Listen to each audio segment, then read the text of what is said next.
Hello, my beautiful people, and welcome back to the Authentically Blue podcast. I am your host, Kalsong, and in today's episode, we are rambling all about vision boards. Before we dive into the episode, what is the vibe? I like informing you guys where I am, give you a picture of what's happening. The time is 12:09 a.m. I almost said p.m. a.m. I am in my mom's car. I found this face mask box that she uses. I've put the mic on top of it and it's vibey. I like it. And I mean, I usually don't say what I'm wearing, but I decided to wear my most comfortable tracksuit. And I don't even have it's not a shirt. It's called a dera. If you guys know what that is, it's a traditional dress. And this traditional dress I stole off my mom because it was new. I love the color. I'll probably post a picture on Instagram if you want to see it. Put it as behind the scenes. Vision boards. I touched on this in depth while recording the episode Swing Like a King, which I believe is episode 6. I will link it down below if you want to go listen to that episode in depth. But I decided to do a very precise episode on this for you guys, so it's easy for you to do it. What is a vision board? For those of you who don't know, I'll give a quick explanation. It's a collection of images or objects arranged in a way to help you manifest your goals. The main aim of creating a vision board is to allow you to get a clear direction of where you want to go in life, note down your goals, note down your ambitions, and it helps you prioritize the most important things in your life. While researching for this episode, I came across this statement, which I haven't actually heard before, but it does make sense. It says that creating a vision board is potentially for short-term goals, so 6 to 12 months, if not sooner, while a dream board is more of a lifetime. For instance, it could be a bucket list. And that makes so much sense because I started creating vision boards. I just captured a mosquito. My mom's door was open and I was like, oh my god, I'm escaping the mosquitoes. And then the mosquito came in and I had to figure it all out, but I just killed it. Moving on to the vision boards. As I was saying, I started creating vision boards in 2017, and most of the things I have put down while creating the vision board has happened. So I had to update it frequently because the things started coming true because I was putting my energy and focus on these goals, and most of them ended up happening, except, the really big ones, I would say mostly traveling and some other things, but we're going to do all that. We are going to do all that. Yeah, so the whole point of vision boarding is for your goals and ambitions, and it's a visual reminder for your intentions. It helps you shape your thoughts and your actions. That is why I believe they are effective. I feel like I just touched on the benefits of vision boards, but I noted down some points on the benefits, so I'm just going to share them quickly. Firstly, I feel like it helps you create clear goals, which we just said. Secondly, it helps you grow as a person. Vision boards can be updated so many times, as I said, but our goals change and we grow as human beings, so we update them when we've achieved them, or if we don't want to go in that direction anymore. It helps you figure out where you want to go in life and grow as a human being. Thirdly, it helps you be more intentional. My word, I don't know if you guys have heard of word of the year, but this is me on a tangent again. But word of the year is a word people use to shape their goals around that word. You don't have to do it, but it helps when you're thinking of the different aspects of your life and what you want to do. My word of the year is consistency, and I want to be consistent in every aspect of my life. But last year I did not have a word of the year, but something, I feel like being intentional or intention would have been my word of the year if I did have a word of the year last year, because especially the last half of the year, I really focused on being intentional with the people in my life, with the things I was doing, and it made a huge difference. I've always been self-aware to be very intentional and have pure intentions in my life, but being intentional with aspects of your life is like a different level. So that's something I focused on last year. But yeah, back to the benefits. Making vision boards helps you be more intentional with your life because you're creating and noting what goals are the most important to you and what you want to achieve, like in the next 6 to 12 months. Another benefit is it gives you motivation. By prioritizing and noting your goals, you know exactly what you want and how you can achieve them. Lastly, I would say your mindset. Having clear goals and creating a vision board lifts your mood. It makes you have a positive mindset. It allows you to visualize your goals and how you will achieve this. You feel happy creating a vision board because it's a creative and fun project to do. You're discovering your purpose and what direction you want to go in life. Now that I've talked about the benefits, I'm going to touch on the types of vision boards. From what I am aware of, these two types is the digital and the physical. I will touch on the physical first and the digital later. But before I dive into the types, I just want to say when you're creating a vision board, there's certain aspects of your life you need to focus on. And these are the aspects. You need to focus on your health, your finance, your career, your love and relationships, travel and spirituality. When I say love and relationships, I mean all types of relationships in your life. Relationships like your relationship with yourself, your relationship with your partner, or your relationship with your other platonic relationships in your life, your family members, your friends. It includes all of them. Do not forget that. Okay. Now I'm discussing physical vision boards. You can either do this on a whiteboard, on a corkboard, on a magnetic board, on your fridge, in a book. I personally have it in a book because I didn't want to lug around a board. 2017, when I was creating it, I wasn't in a place where I was going to be for a long time. I knew I was going to be traveling soon, so I needed to have something I could move around with easily. So the vision book is amazing. But if you don't want to spend your money on buying like a board or a note, buying a board, any type of board that I mentioned, you could use old magazines or like a catalog, for instance. I personally I know you're going to be like, how many vision boards do you have? But I have my vision book, and then I found old newspapers and I stuck it on my wall, and then I got a few pictures and a few other things which I'll mention in a bit, and stuck them on the wall on things I really wanted to focus on in that period of my life. So that was amazing. You can get an old newspaper, the vibes and the aesthetic is cool, or a magazine or a catalog, or you could print out the pages and stick it on the wall without the newspaper or boards that I mentioned. You could use old photos, postcards, and actually the postcards are a really good idea because when I travel to places, I know some people like collecting either mugs or fridge magnets. I love postcards and bookmarks. That's what I do when I travel. And because I do intend to travel a lot in the future, I will be collecting a lot of postcards and bookmarks. I might get double just to create my a vision board and stick it up somewhere. Now that you have where you're going to put your pictures on, whether it's your postcard or a board or your newspaper, or you could even use a normal newspaper. It doesn't have to be an old newspaper. Figure out what you like and what you're interested in.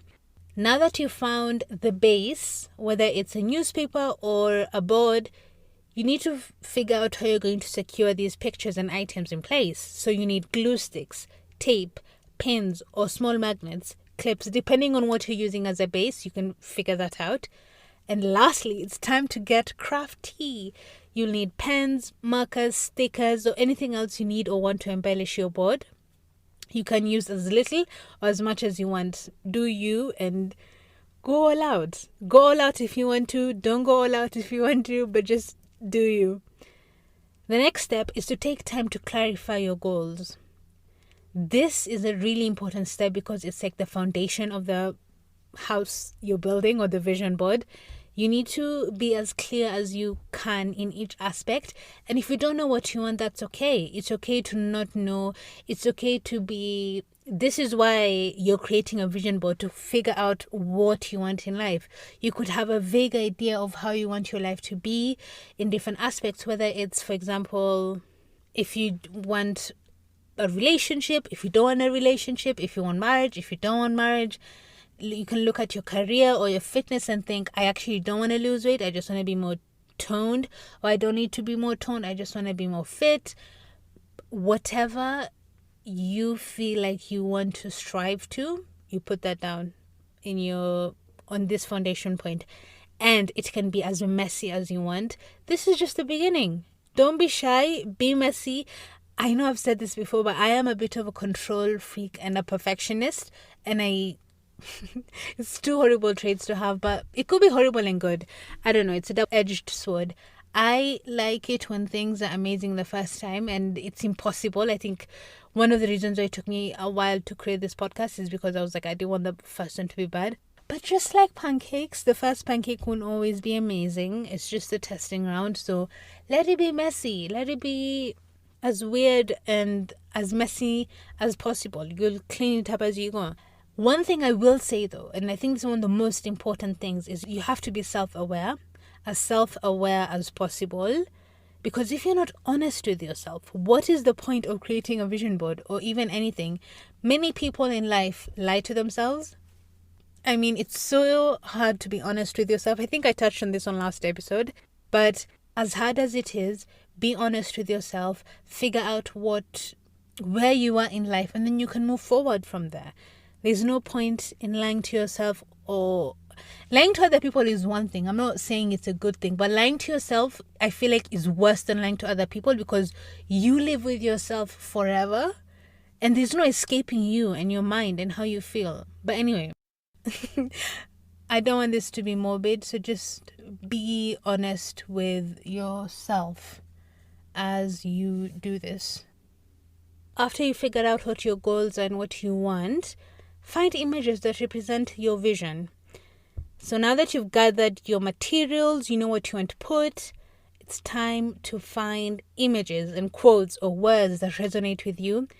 For images, it could be memories that you have had in your life or memories you want to have again, or it could be fabrics or craft items. For example, something I started doing last year was knitting. If I did put this on my vision board, I would get like a wool and stick it there, or find images of, let's say, scarves or bags or sweaters that I would like to knit and put it there so that I can visually see, like, I want to do this more and get into knitting and create different items. Or if you want to tailor clothes, you could get a piece of fabric of cloth or get the images, whichever you prefer. I'm kind of giving different ideas so you can get as creative as you like. And like I said earlier, it's finding the images that of different aspects of your life, whether it's wanting a relationship or marriage or children or work for a certain company, if you want to start a podcast or a YouTube channel, if you want to travel to different places. Like for traveling, one place I am dying to go to, and I kid you not, I will be there in the next 2 years. It's happening. I'll figure it out. I want to go to Cuba so bad, and I want to go before it's revolutionized. And I know everyone keeps telling me you need to go before that happens, because, So I put down pictures, the colorful street of Havana, and I put down I've put in my vision board literally. I think I have this on my Instagram actually, because I posted it for my episode 6 Swing Like a King episode. So I put down, I put down a fruit, like there's a cart of fruits there with pineapple. Pineapple is one of my favorite fruits. So pineapple, apples, and when I look at my vision board, I visualize myself there in Havana having those fruits, or bumping across someone who has that cart with those fruits. And I see the old cars. There's just so much. Another place I want to go to is Scotland. So I literally have mountains and hills of Scotland, like the mountains and hills in Scotland, different places I would love to go visit in Scotland. So wherever you want to go, find images, imagine yourself there. An interesting thing actually I came across on TikTok the other day is somebody said, if you don't want to put images of other people do this mostly for like relationships, because if you want to get into a relationship, people would put down like an image of a couple hugging or traveling together in a car, holding hands, kissing, hugging, whatever it is, or marriage. They would put a picture on their vision board of somebody, like a couple walking down the aisle, or someone in a white dress. If they want children, they could put like a family. So if you don't want to put other people on your vision board, this person, in the TikTok video, this person mentioned, visualize yourself or find ways to put you on the vision board. That is a whole different aspect. I will link that TikTok down below because he explains it better. And he actually, in that video, he said he wanted to lean in more to his ethnicity. I think he was Korean. I may be wrong. He wore his traditional clothes, did a photo shoot, and he said he didn't want to come across as nerdy because he's only grown up seen people come across as nerdy, either nerdy but not sexy, and he wanted to be a mix of both. So that was pretty cool. But I will link it down below if you want to do that. That's another idea. I know personally I wouldn't do that because I don't have the time, or I can't be asked to do that. But if you would be, I will link it down below for you. So once you've gathered your images and your words and your quotes, the next step is to arrange your material. So you take all your materials. This is actually the fun part. I really enjoy this part because it's very like crafty. I plan the layout. I play around with the layout. How do I want it to be? If you have a board, you could put relationships on one side, education on one side, career on one side, or you can kind of mix it in a way that it blends. Figure out how you want the layout to be, and then get going. Get your glue, get your scissors, cut stuff up, figure out how you want the layout to be, and do that. If you are creating your layout in a way that's if you're using a vision board that's hard to edit, for instance, if you're going to use glue, I would advise you to be careful with what you're putting down and just double check, because it may be harder to edit. While if you're doing it more like digitally or in a book, even in a book is tricky. But if you're doing it more digitally or sticking stuff to the board with magnets, I think that's easier to edit. So just a side note, double check if you have everything that you want and you're comfortable with what you're putting down. Then secure everything together. See all your goals before you. For the physical, I would say, is to place your vision board where you can see it often. If you want it to be private, I know some people put their vision boards in their cupboard or their wardrobe, so they stick it on the wall or put it in a place that they only get to see. I use a vision book, so no one really knows it's my vision book unless, people don't really open it and see what's inside. But there are people in my life who know it's my vision book, but they don't open it without my permission. Even if they do, I'm cool with it. But, if you want your privacy, just letting you know. Here are some places I thought of that you could put your vision board. You can put it on your fridge, an empty wall in your kitchen, an altar, a mirror, your nightstand, inside your home office, and anywhere else that you feel comfortable that you can see it every day, just so it's easy and accessible for you. Now that I have talked about creating a physical vision board, I'm going to talk about how to create a digital vision board. For a digital vision board, it's very simple. Number one, choose a platform you're going to use. And these are the ones I've come up with online. You can either use Canva or Google Docs or Word. Those are the most, I'm sure there's more, but these are the ones I feel like most accessible to most people. With Canva, all you need to do is just create an account. It's free with your email, and voila. I would personally recommend Canva because it has a benefit of specify the measurement of the pictures. So if you want to use your digital vision board as your wallpaper on your phone, your laptop, or your iPad, you can specify the measurements perfectly. Number two is finding pictures. Where can I find these pictures, you may ask? The best place I would say is Pinterest. It has amazing and loads of pictures. You just search up, for instance, Cuba or Scotland. I'm thinking more of travel because that's where I really want to focus on travel in the upcoming future. But whichever aspect of your life you want, if it's marriage or kids or education, university, work, a specific organization, or a house, you can just search up the term and find it on Pinterest. You can also use Google. Other places for images you can find that I found online is Pixabay or Unsplash. These websites are royalty free and they have high quality images. It's not sponsored, by the way. I'm just saying for you guys. Also, another thing I came across is on Instagram. If you come across pictures on Instagram that you like, you could also use Instagram. Instagram has loads and loads of amazing pictures. If you see something you like, you could add it to your vision board. I personally haven't really used anything from Instagram on my vision board. However, I do have a collection of images on my Instagram a collection called vision boards, and I've just saved images I like and I'd like to do one day. So that's a fun thing you can do or consider doing if you haven't. And then lastly, you get all your images and get creative. So if you're using Canva or even Google Doc or Word, you put your images in a way that you want it to look cool, and then have it digitally ready for you. This is a bit of a side note. If you are doing a physical vision board, you can get your images from the places I just mentioned now, like Pinterest and Unsplash and Pixabay, and create the layout on Word or Google Doc and then print it out that way. I forgot to mention that. I just remembered that now. I believe it's really important to check your vision board regularly, just so you get the motivation and inspiration to go on with your day and life. If you're making it digitally, I would definitely recommend to make it as your phone, laptop, or iPad screensaver, or somewhere that you can access easily, just so you don't forget about it. Because when it's a physical one, you would probably put it in a place you can see often. So that's a tip for my digital people. And lastly, I would say this isn't magic. Creating vision boards or manifesting has nothing to do with magic. It really has to do with hard work and effort. The main that a vision board does is shaping your thoughts and reinforcing your priorities.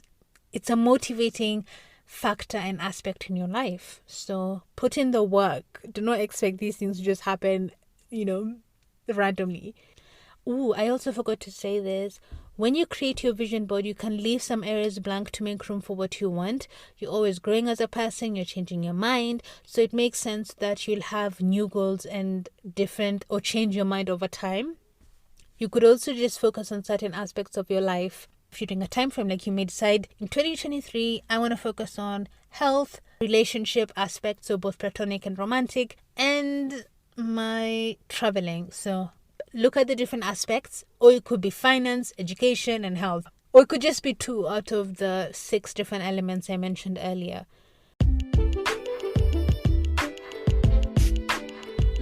That is it for this week's episode, my beautiful people. I hope you enjoyed this topic. If you're interested in this, you can do more research on it and find what methods work for you. If the ones I haven't mentioned did not resonate with you, but hopefully they did, and find what works for you. If you enjoyed this episode, please take a moment to review it on the Apple Podcast app, because that is the holy grail of podcasts and allows other people to discover the show. Thank you for tuning in, and I hope you have a beautiful week.